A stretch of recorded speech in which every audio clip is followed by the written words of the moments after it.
Welcome to Sports Court. I'm Tamara Holder. George Gibney, an Olympic and Irish national swim coach, is a known pedophile to the Irish government. He sexually assaulted his students from 1966 until 1982 and maybe longer. But Gibney isn't a convicted sex offender. In 1994, the Irish High Court dropped 27 counts of indecent assault and unlawful carnal knowledge, but only on the basis that too much time had passed from the time his crimes occurred until the filing of the criminal charges. Sound familiar? Bill Cosby? So why does it matter to us? Well, Gibney immediately fled to the United States, but he did so legally. So for 20 years, Gibney has been bouncing around the U.S., working in the hotel industry and more, maybe even coaching other students. He's currently hiding somewhere near Orlando. Journalist Irvin Munchnick is on a mission to find out how this dangerous man got here. He joins me now via Skype. Welcome, Irvin. Thank you, Tamara. Good to be here. Thanks for joining me. So I want to know, how did George Gibney get into the United States? Tamara, it's possible that he got in merely via a lottery visa. It's been suggested that he got in through a program in the 1990s called the Donnelly visa. And it's possible that he got an extraordinary visa because of his professional qualifications. However he got here, he would have had to have been truthful to the question on the application as to whether he had ever been criminally charged. And there might have been references, sponsorships, recommendation letters from people in the swimming community and in the American swimming community. And that's really what's behind my Freedom of Information Act quest.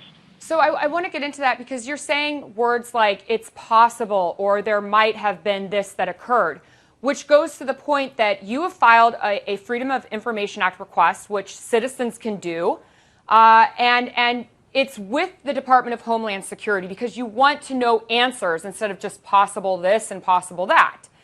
Did you get the file? That's correct, Tamara. Last spring, U.S. Citizenship and Immigration Services, in response to my FOIA, said there was a 102-page Gibney file. They produced 4 pages, 3 of which were information online about the fact that Gibney is on an abuse child watch list. The other 98 pages were withheld in their entirety on various privacy ground exemptions, which I'm challenging right now in federal court in San Francisco. And the withholding of that information, the government provided you with what's called the Vaughan Index. So they outlined what's in those documents that they didn't disclose to you, right? And that was, I believe, back in October? That's correct. And in the Vaughan Index, where they describe the 98 pages of withheld documents, we can discern that many of the pages are law enforcement records, which raises its own set of eyebrows. And it appears, reading between the lines, that Gibney applied for U.S. citizenship in 2010. We don't know how that resolved. But to get to your main point, all questions that I believe the American public and the Irish public deserve to get answered. So I was reading their response, and they say that they conducted, they being the Department of Homeland Security, they say that they conducted an adequate search, that they were responsive, but then they also said that disclosing this information to you would be an unwarranted invasion of personal privacy. Then they went on to say that they're the ones to determine this, that there shouldn't be an in-camera review where the judge looks through and says, you get this and that. So I just want to know, do you have a speculation as to why the government is fighting so hard to keep this information a secret? Tamara, my best guess is that the government just routinely says no in situations like this. There is a fundamental principle of personal privacy.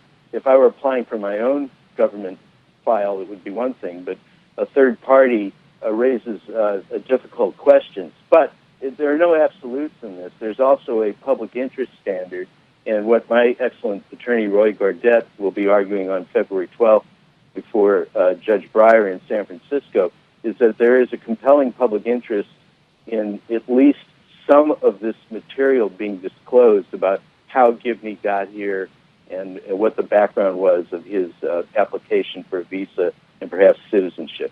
Do you have any idea or any inkling on which way the judge is going to rule? And what do you expect to happen after February 12th?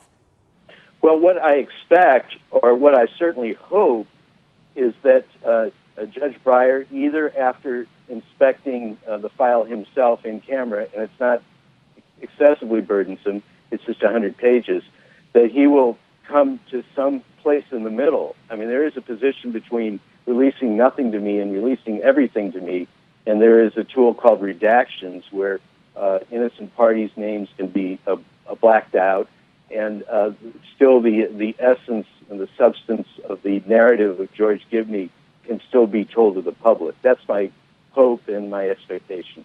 Well, I thank you for doing this, because I think that a lot of people, when they think Homeland Security and people coming into this country, especially this day and age, they think about terrorists.